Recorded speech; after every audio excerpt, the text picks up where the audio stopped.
Salut les organiseurs et bienvenue dans ce live numéro 176 de mon défi de 365 jours de live. J'espère que vous allez bien. Aujourd'hui, j'avais envie de te reparler de l'ego parce que il y a deux façons de fonctionner de notre ego, c'est-à-dire qu'il y a l'ego qui nous protège quand on est en danger, et puis il y a l'ego qui croit nous protéger au travers de la blessure d'âme et qui fait tout sauf nous protéger, qui entretient en fait, qui amplifie la blessure d'âme. Et quand il fait ça, il nous fait prendre de mauvaises décisions, il nous fait réagir de la mauvaise manière. En fait, il amplifie le problème. Et je vais te donner un exemple que j'ai vu là, que j'ai constaté aujourd'hui. J'avais la chance aujourd'hui de ne pas avoir mon ego activé au travers de la blessure.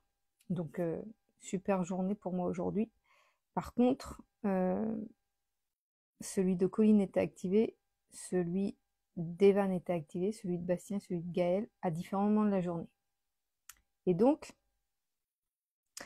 pour te donner un exemple, ça fait 2 mois, facilement 2 mois, que Bastien a eu un accident, qu'il a fait dépanner sa voiture et que comme elle est en tout risque, l'expert est passé et qu'il l'a mise euh, hors, comment dire, hors état, enfin, ouais, hors état hors état de circulation. Enfin, tu vois ce que je veux dire? Elle n'a plus le droit de circuler. Donc il y avait des travaux à faire. Ça fait 2 mois que l'expert nous mène en bateau en augmentant de plus en plus le coût des réparations, alors qu'à la base, il y en a pour 800 € de réparation, que au final, comme elle est interdite de rouler, eh bien, il y a tout un tas de choses par rapport au contrôle technique à faire, et donc on est arrivé à une facture de près de 4000 €. Et donc forcément, on arrive à un point où on va pas faire les réparations, hein, où voilà, on essaye d'aider au mieux Bastien, même si l'accident c'est clairement de sa faute, hein. Il a voulu faire un petit peu son kéké de la route. Salut Even. Et du coup, les circonstances font que ça peut être agaçant de savoir que s'il avait été raisonnable à conduire, eh bien, il n'aurait pas eu cet accident et il n'en serait pas là aujourd'hui. Il a eu quoi? Non, mais c'est pas un accident grave, c'était que la voiture. La direction de la voiture, il y a 2 mois, il a eu un accident dans un rond-point tout seul et il a bousillé sa direction. Et donc, voilà. Mais lui n'a rien eu. Tout va bien. Il est en très bonne santé, c'est vraiment que matériel. Et donc, cette histoire faisant, on se retrouve aujourd'hui, enfin, il se retrouve aujourd'hui, parce que nous, en soi, on n'est pas concernés, sauf qu'on est un peu concernés, puisque maintenant, à chaque fois qu'il a des rendez-vous quelque part, on est obligé de l'emmener. Puisque son père ne veut pas qu'il conduise nos voitures, forcément. Bref. Et donc, aujourd'hui, on a un énième appel de l'expert qui a encore gonflé la facture et donc qui nous dit bah non mais là les frais sont au-dessus de ce que vaut la voiture, donc vaut mieux pas faire les réparations, etc., etc. Donc on dit ok, et puis là Gaël entend ça, il dit ah attends, on va regarder ce qu'on peut trouver comme voiture avec les économies de tas, tout ça. Mais en fait je voyais bien que il n'était pas en tant que Gaël, il était en tant que... C'est son ego qui parlait au travers de sa blessure. Parce que Gaël est agacé de la situation, il est agacé que Bastien ait eu cet accident bête, il est agacé que l'expert il gonfle la facture toutes les 2 secondes et demie, il est agacé... voilà. Tout ça l'agace. Quand on fait le malin, on tombe dans le ravin. C'est exactement ça. Ouais, ça fait 2 fois qu'il fait le zouave comme ça. J'espère qu'il n'y aura pas de 3e fois. Mais bon, bref. Euh, toujours est-il que il commence à rechercher les voitures, etc. Puis il commence à dire, bah voilà, bah tu vas pouvoir te payer que ça hein, par rapport à l'argent que tu peux mettre, nana, tu peux te payer que ça, nana. Et puis vraiment, plus ça allait, et plus il lui montrait des voitures à milieu de de ce qu'aime Bastien, en fait. Puis là, je me mets à sourire et puis je dis non, mais je dis c'est vrai que là, il va kiffer d'acheter une voiture comme ça. Et puis, oh, mais il a pas le choix, il a pas le choix. Mais je te jure, c'était vraiment son ego qui parlait à Gaël. Et je le laisse dire. Et puis, après, il dit, ah bah on va être obligé d'aller hors Ille-et-Vilaine hein, pour lui trouver une voiture. Je dis, ah, c'est bon, on va pas aller jusqu'à Brest ou Saint-Brieuc pour lui trouver une bagnole. Et donc là, il s'agace forcément parce que quand ton ego il fonctionne au travers de ta blessure, alors là, t'es au taquet, hein, colère, frustration, ouais, c'est les émotions, elles ont un vrai feu d'artifice. Donc, qu'est-ce que j'avais pas dit là? Donc forcément, il se met à grogner. Je dis, on s'énerve pas. Je me tais. Je dis, de toute façon, moi, mon ego, heureusement, il n'était pas activé enfin, au travers de la blessure. Ma blessure n'était pas activée du tout. Donc, je l'ai laissé dans son caca. Et j'ai juste regardé Bastien et je dis, t'inquiète pas. Au moment où tu vas avoir envie de reprendre une voiture, je dis, déjà là, t'es pas... Bonsoir, Inka. Déjà là, t'es pas... Ah, il y a un autre nom. Bonsoir, Vince Telling. En fait, j'étais rendu où? Oui, je me tourne vers Bastien et je dis, ne t'inquiète pas, Bastien. Coucou Maëva. Je dis, au moment où tu vas avoir vraiment besoin d'une voiture, je dis, tu vas juste poser une intention, dire quel genre de voiture tu as envie, donner tous les détails. Je dis, tu vas voir que tu vas avoir une opportunité, quelque chose qui va venir et qui va te mettre cette voiture sur un plateau d'argent.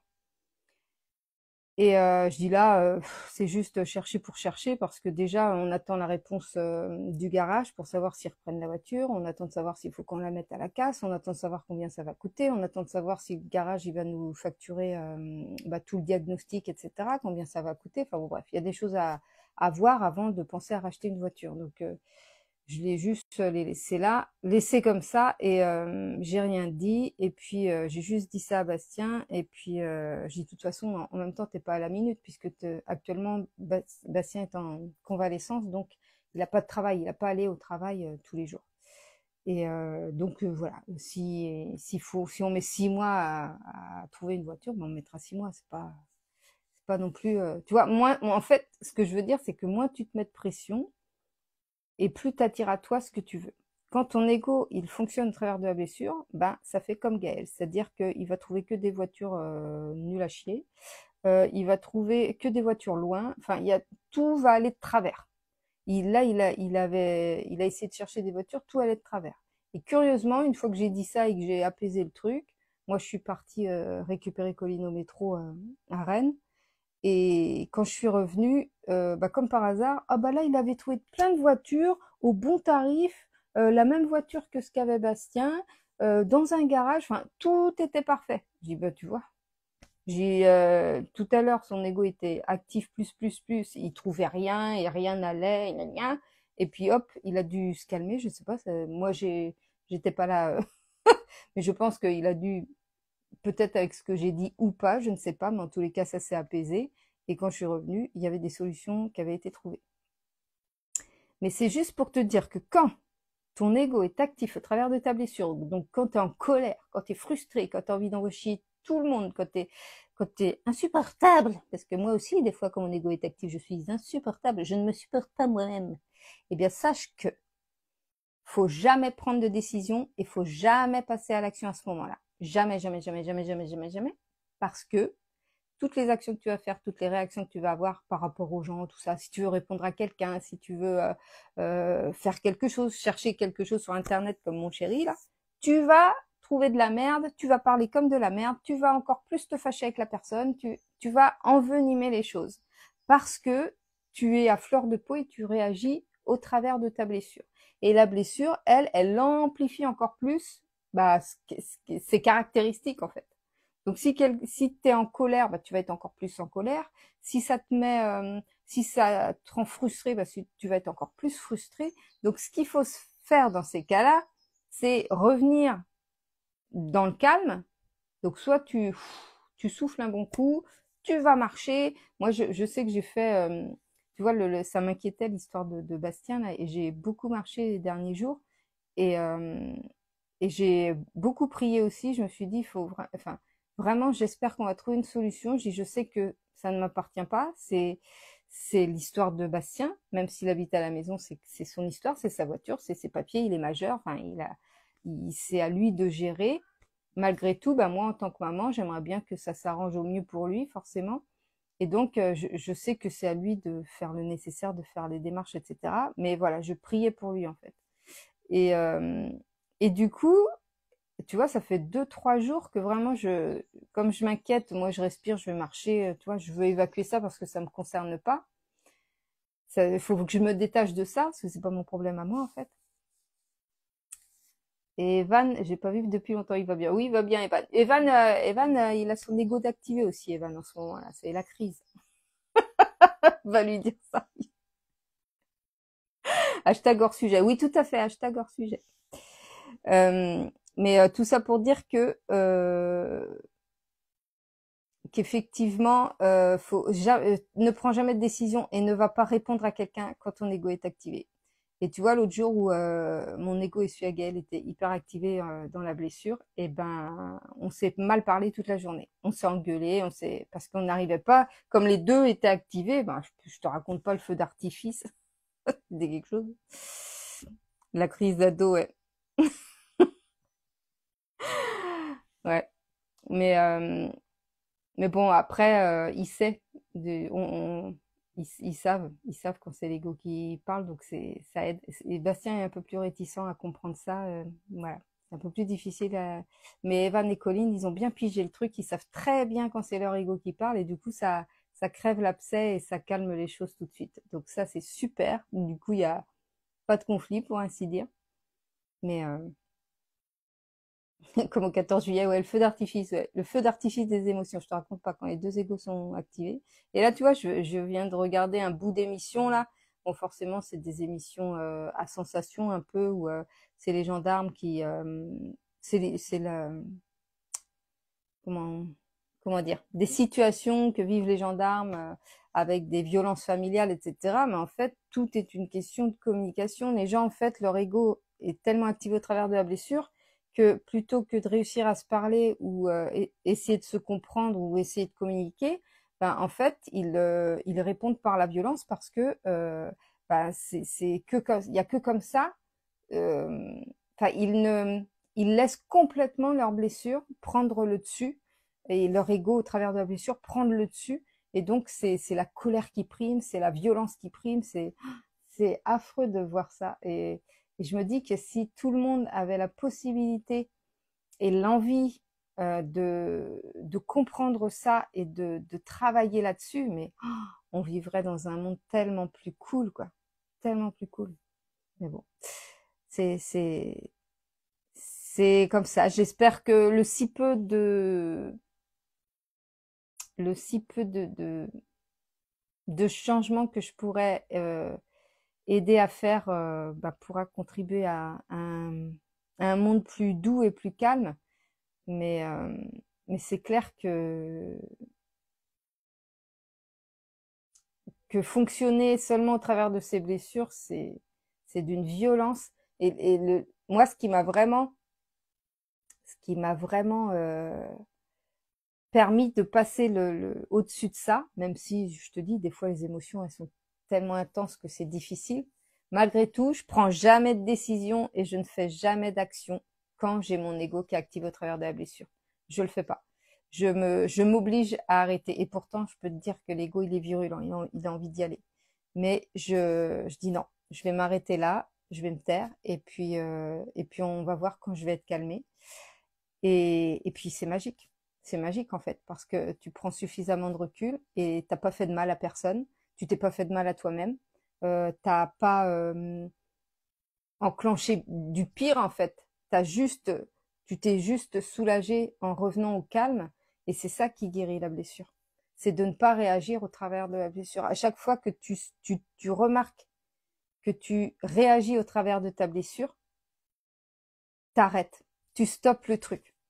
Tu vois, tu es en train de t'énerver sur quelqu'un ou sur toi-même, ou tu es en train de t'énerver, tu vois que tu t'énerves, tu sais que si cette émotion elle est là, c'est ton ego qui fonctionne au travers de la blessure.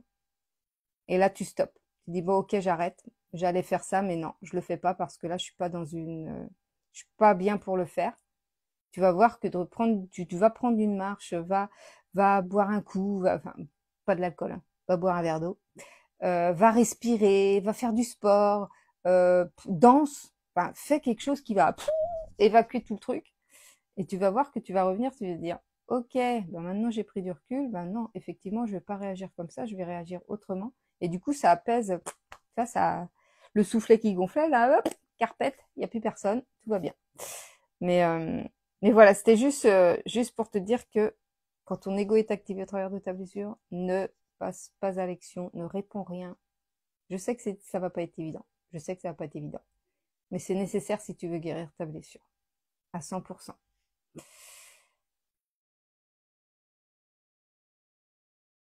Torse nu en plus. Evan fait son stage avec toi, non? Oui. Ouais. Ouais. Evan fait son stage avec moi, torse nu, en short. Et en plus, il a des après-midi de libre. Il a trop de chance. Mais demain matin, je le fais bien bosser. C'est cool, Raoul. C'est bien, c'est responsable, bravo. Non, c'est surtout que c'est tellement plus cool quand quand tu comprends ça. Quand tu comprends qu'en fait, quand tu te sens mal, quand tu sais que qu'à chaque fois que tu te sens mal ou que les émotions sont pas cool, qu'elles sont vives et tout, quand tu sais que c'est juste ton ego qui te fait croire, enfin qui te fait croire qu'il te protège, en te rendant encore plus en colère, en te rendant encore plus triste, en te rendant encore plus frustré. Alors qu'en fait, si tu l'as juste prise sur la situation en te disant, moi je veux pas de ça en fait, je veux pas me sentir comme ça, tu vois. Et que tu prends tout ça, ça s'apprend. Hein. Il y a de la reprogrammation à faire, de la visualisation, de la méditation, de la de la régulation du système nerveux, parce que ça se fait pas comme ça. Hein. T'as pas juste à te dire oh non, moi j'ai pas envie de penser comme ça ou de faire comme ça. Non, non. Au début c'est compliqué quand même. Mais une fois que tu as bien compris le système et que tu vois que si tu parles juste à ton ego en disant bah tu vois là ta réaction, j'ai pas envie de cette réaction là, moi j'ai pas envie de nourrir la blessure. Donc je m'arrête là, que tu prends du recul et que du coup, tu t'apaises et après tu fais l'action une fois que tu es apaisé, ta vie, elle a plus rien à voir. Elle a plus rien à voir. Tu vois, aujourd'hui, j'aurais pu m'énerver 10 fois, 1000 fois avec Gaël quand je le voyais s'énerver là. Si mon ego s'était activé à ce moment-là, bah là, ça aurait été la Bérézinale. Ça aurait été super chouette. Mais non, moi, j'étais hyper sereine aujourd'hui, hyper détendue et je sais qu'à chaque fois que tu veux forcer un truc, tu vois, là, par exemple, hop, absolument une voiture et machin, comme pour Colline, là, elle a passé son permis aujourd'hui, on saura demain si elle l'a. Croisez les doigts avec moi. Si, croisez les doigts avec moi, là, on y croit. Allez, Colline, elle va avoir son permis. Faites que Colline ait son permis. Bref, si elle a son permis, il va falloir qu'elle trouve du travail avant d'avoir sa voiture. Parce que là, ah bah oui, il faudra acheter la voiture. Bah oui, mais si t'as pas d'argent pour payer l'assurance ou l'essence, vaut mieux trouver le travail avant la voiture et trouver la voiture après avoir trouvé le travail. Bon, bref. Juste pour te dire que te mets pas la pression. Tout vient à point nommé. Le plus important, c'est de rester ancré et de rester calme, de prendre les situations comme des opportunités d'évolution à chaque fois. Je savais que tu m'aurais fait ça, j'étais sûre. Mais c'est pas facile sur le moment. Non, c'est pas facile sur le moment, mais je te promets que plus tu le fais, plus ça devient facile. Parce que j'ai beaucoup plus de facilité à le faire maintenant, de plus en plus. Et, et la vie est tellement plus zen, je te jure. Là, on parle souvent de, oh ouais, bah, le jour où j'arriverai à être aussi calme qu'un moine bouddhiste. Mais en fait, c'est ça, c'est juste ils savent faire en sorte que leur ego ne fonctionne plus au travers de leur blessure, mais qu'il fonctionne juste en mode défense quand on est réellement en danger. Là, tous les moments, surtout dans tel qu'on vit là, avec tout le confort qu'on a, il n'y a rien, Il devrait rien y avoir qui nous fasse flipper comme ça, qui nous mette en colère comme ça. Il devrait rien se passer comme ça. Ça devrait être fluide. Et pourtant, on est hyper stressé par le boulot, on est hyper stressé pour passer le permis, on est hyper stressé pour trouver du travail, on est hyper stressé pour un rendez-vous amoureux ou pas amoureux. Enfin bon, bref, on est toujours, on se stresse en fait tout seul. Et ça, c'est l'ego qui fonctionne au travers de la blessure, parce que ta blessure, elle te dit que tu mérites pas, elle te dit que comment tu vas pas être aimé, que tu vas être rejeté, que les gens vont être injustes avec toi. Il te fait croire à des trucs parce que ta blessure est activée. Ton ego te fait croire des trucs, que tu es en danger parce que ta blessure est activée. À partir du moment où tu vas travailler sur ta blessure et que tu vas savoir parler à ton ego et apaiser tout ça, tu vas voir que c'est tellement plus facile. Ne serait-ce que d'aller demander. Moi, je me souviens quand j'étais plus jeune, j'étais incapable d'aller demander quelque chose. Tu vois, par exemple, on était dans un restaurant et puis fallait demander du sel. J'étais incapable d'aller demander du sel. Donc, je demandais à quelqu'un d'aller demander du sel à ma place. Et ben, rien que ça, c'est ton ego qui croit te protéger au travers de ta blessure. Parce que ta blessure, elle te dit que la serveuse, elle va te dire non. Ou elle te dit que tu vas déranger la serveuse et toi, tu veux surtout pas déranger. Tu vois, c'est que des trucs comme ça, mais ça peut être des petites boutiques comme des gros trucs en fait. Et à chaque fois, tu es mené par ton ego, mais au travers de ta blessure. Parce que ton ego, il est super, hein. Ton ego, il est parfait, mais il faut pas qu'il fonctionne au travers de ta blessure. Parce que sinon, à chaque fois, il va faire de la merde. Bonne soirée, Even. Et donc, du coup, voilà, c'est ce que je vais te partager ce soir. Juste te rappeler que quand ton ego réagit au travers de ta blessure, donc en général d'une façon assez virulente, ne fais rien. Ne fais rien. Ne réponds pas. Ne fais pas d'action. Ne fais rien. Attends de t'être calmé. Reviens à toi. Repose-toi. Prends le temps. Fais les choses au ralenti. Euh, Lâche prise, quoi. Fais quelque chose qui te permet de prendre de la distance avec ce qui t'énerve. Tu vois, par exemple, moi, l'histoire de Bastien, quand ça m'a énervé, je suis allée marcher. Je suis allée marcher parce que je dis ça sert à rien. Je sais que ça sert à rien, que je m'énerve toute seule, que je me fasse plein de scénarios dans la tête en me disant, oh là là, puis s'il a pas de voiture, et puis s'il faut qu'il paye tout ça, et puis il va plus avoir d'économie, et puis, tu vois, tout. Pourtant, ça me concerne pas, hein. Véritablement, ça me concerne pas. C'est pas mon argent, c'est pas ma voiture, c'est pas moi qui ne peut plus conduire. Enfin, moi, en soi, j'ai rien. Le seul truc qui m'impacte, c'est que quand il a des rendez-vous, faut que je l'emmène. Mais c'est, je sais pas, il y a peut-être 3 rendez-vous par mois, tu vois. Bon, c'est pas une catastrophe non plus. Mais c'est juste pour dire que même ça, même quand ça te concerne pas, ben ça peut t'atteindre quand même et ta blessure, elle peut être activée. Et du coup, c'est de toujours revenir à toi, de toujours revenir au calme, d'essayer de, c'est ça, c'est vraiment revenir au calme. Parce que même quand que tu sois triste, que tu sois en colère, que tu sois frustré, c'est une émotion où tu as besoin de réguler ton système nerveux. Donc régule ton système nerveux par la respiration, par la marche, par le sport, par la danse, euh, par le FT, parce que moi je propose souvent des séances de FT dans mes accompagnements. Et donc voilà, c'est juste réguler ton système nerveux. Tu vas voir, ça va changer ta vie, c'est clair. Voilà. Sur ce, je vais vous laisser pour ce live. Et puis, je vous souhaite une bonne soirée, une bonne journée pour ceux qui regardent en replay. Je vous dis à demain pour le prochain live. Salut!